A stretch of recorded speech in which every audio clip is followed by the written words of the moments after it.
The ancient Harvest mothership arrived for two enemies. The humans were the only ones to choose.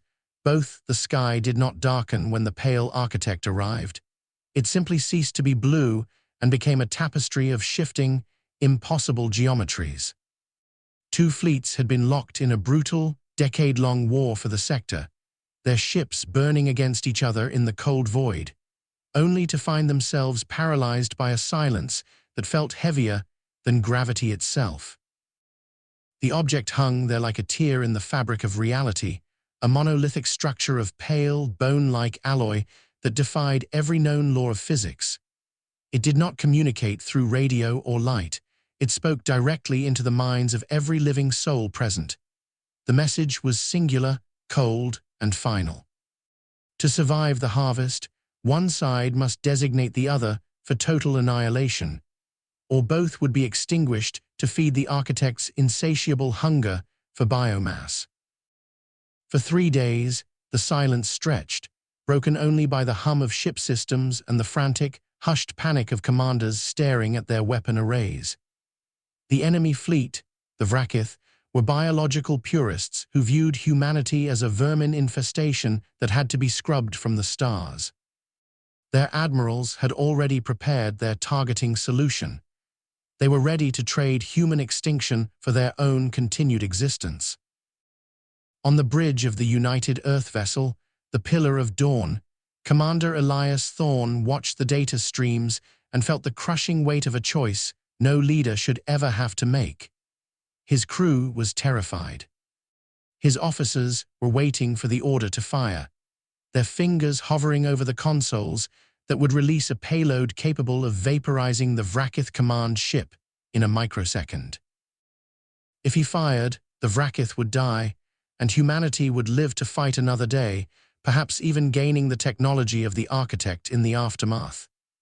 If he did nothing, the architect would likely consume them all, reducing ships, crews, and history to nothing more than raw fuel.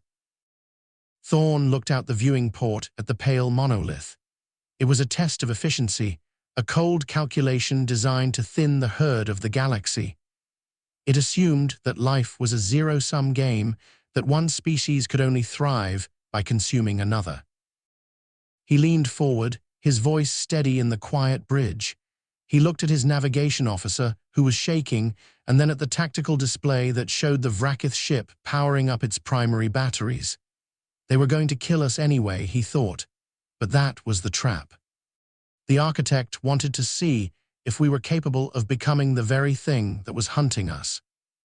He opened the comms channel. He did not broadcast to the fleet. He broadcast to the architect. "We choose both," Thorne said into the void. The response was not immediate. The universe seemed to hold its breath. On the bridge, the lights flickered and died, replaced by a searing, blinding white light that poured through every seam of the ship. The Vrackith ship, which had been moments away from firing, suddenly shuddered. Their shields, which had been locked in a combat posture, began to pulse with a soft, bioluminescent rhythm. The architect did not like the answer. The monolith began to fracture, lines of brilliant, golden energy racing across its surface like lightning in a storm. The gravity on the bridge shifted, pulling Thorne to his knees as the ship groaned under the strain of a localized distortion. "What have you done?"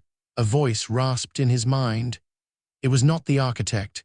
It was the collective consciousness of a billion voices, a chorus of agony that had been silenced eons ago. Thorne stood, struggling against the crushing pressure. He reached out to the comms terminal. "We reject the harvest," he commanded. "We are not your cattle, and we are not your judges. If you want a sacrifice, you will have to take it from the ones who believe in your math." The golden light intensified, turning the bridge into a sea of radiance. Outside, the Vrackith ship was being enveloped by a swarm of smaller vessels, but they were not attacking. They were emerging from the very hull of the pale architect, thousands of them. Ships of designs and origins long thought lost to the archives of the galaxy. The remnants of civilizations that had failed the architect's test in ages past. The harvest was not a process of consumption. It was a storage mechanism, a digital prison where species were kept in a state of suspended animation, preserved for the architect's collection. By rejecting the premise of the sacrifice, by choosing to save both, humanity had bypassed the logic gates that powered the prison. The Vrakith command ship drifted closer. They were no longer targeting the Pillar of Dawn. Their own sensors were overwhelmed by the influx of data, the stories of 1,000 worlds flooding their systems. For the first time in their history, the Vrakith saw not a target, but a reflection. The monolith began to collapse inward, the bone-white material turning to ash and drifting into the vacuum. The golden energy expanded, creating a shockwave that rippled through the sector, clearing away the debris of the war and silencing the weapons of both fleets.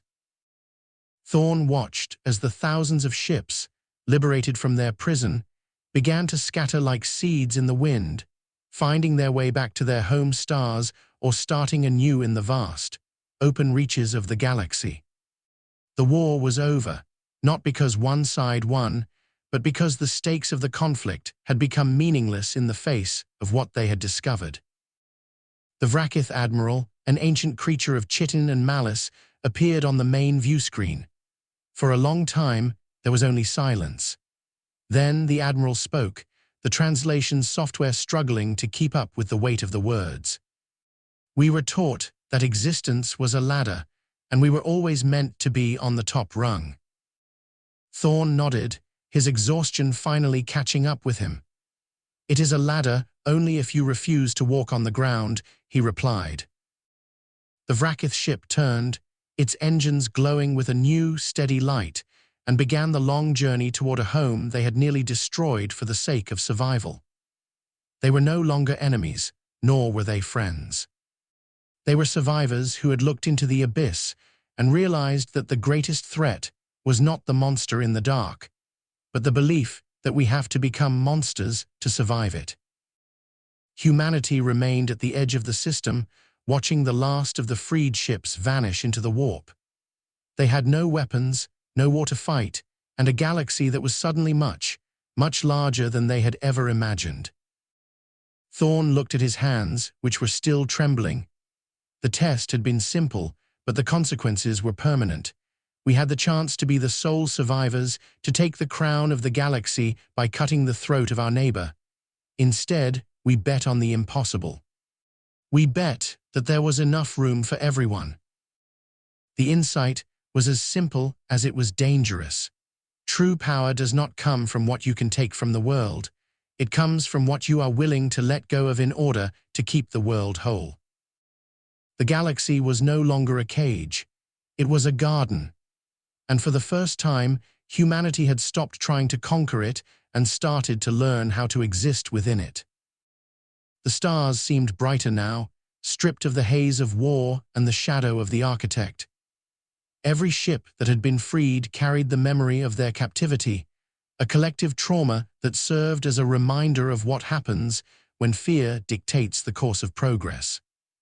They would carry the lesson to their worlds, a legacy of the day the humans chose both. Thorne sat back in his chair, the silence of the bridge finally feeling like peace instead of a void.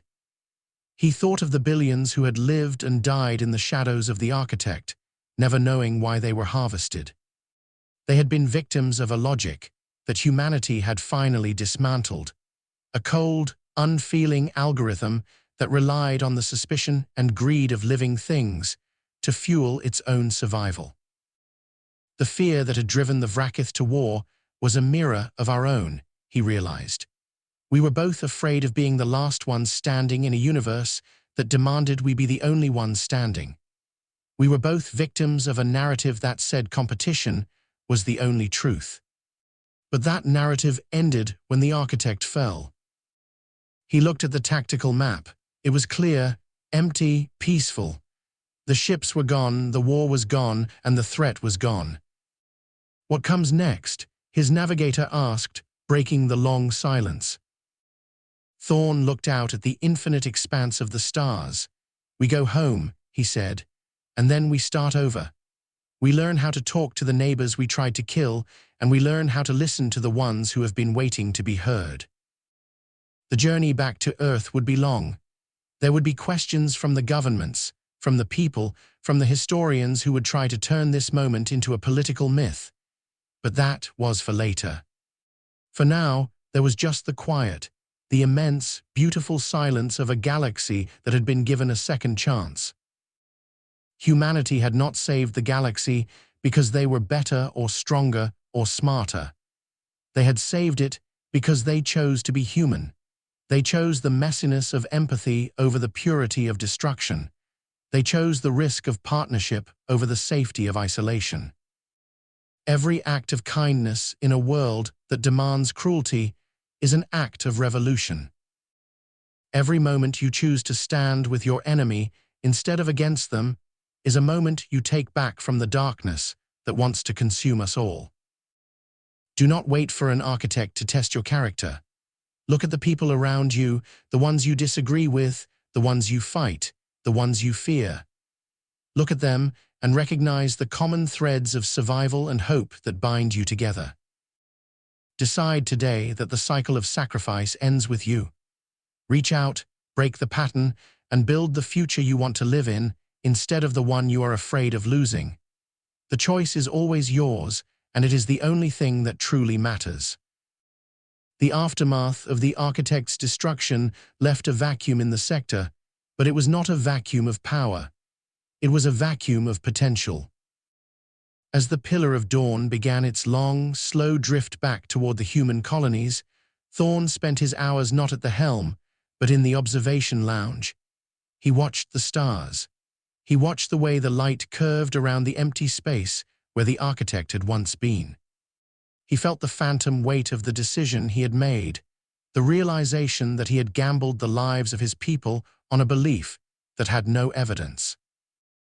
The Vrakith, too, were changing. Long-range sensors indicated they were shutting down their weaponry. They were not just retreating, they were recalibrating their entire society.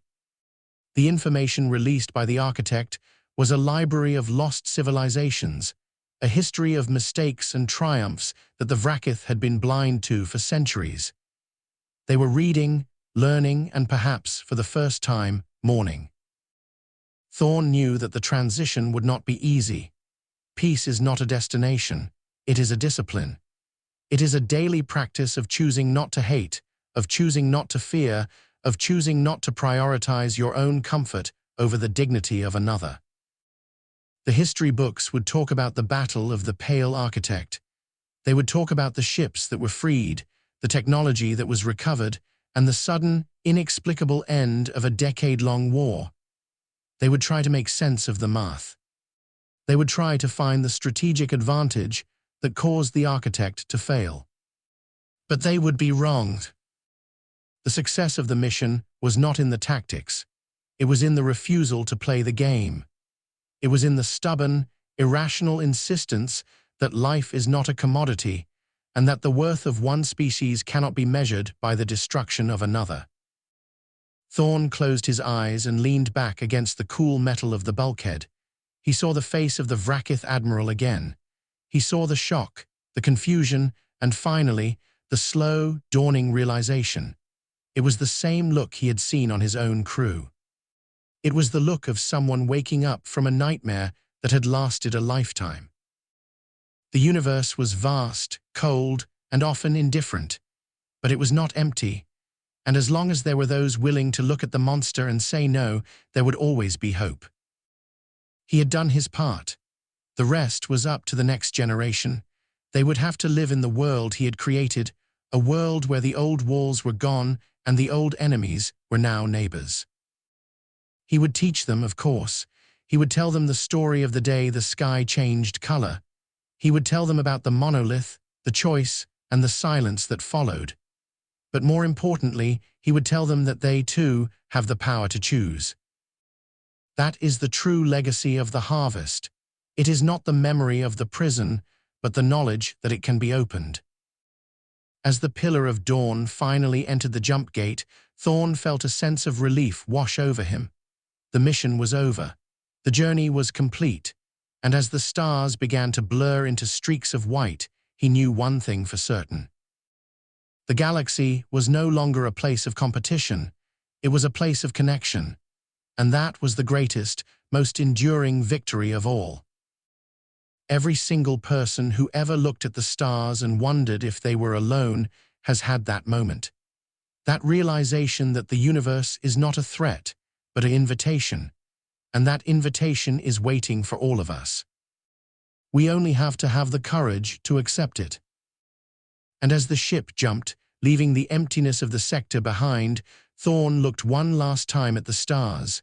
They were beautiful, and for the first time in his life, he felt that they were not just a map, they were home. The silence on the bridge returned, but it was no longer heavy. It was full, rich with the promise of a future that had finally been allowed to begin. The war was over, but the work was only beginning, and that was fine by him. He was ready. The universe was ready. And together, they would build something that would last. Something that would defy the architect, the test, and the fear that had held them captive for so long. They would build something that was, finally, truly human. Something that lived. Something that grew. Something that chose. And in that choice, they found their freedom. And in their freedom, they found their future. The end is not a stop, it is a beginning. And the story continues in the hearts and minds of all those who choose to live in the light instead of the dark. The story is yours now, make it count. Don't forget to like, comment, and subscribe for more incredible stories. Hit the bell icon to stay updated on our latest uploads.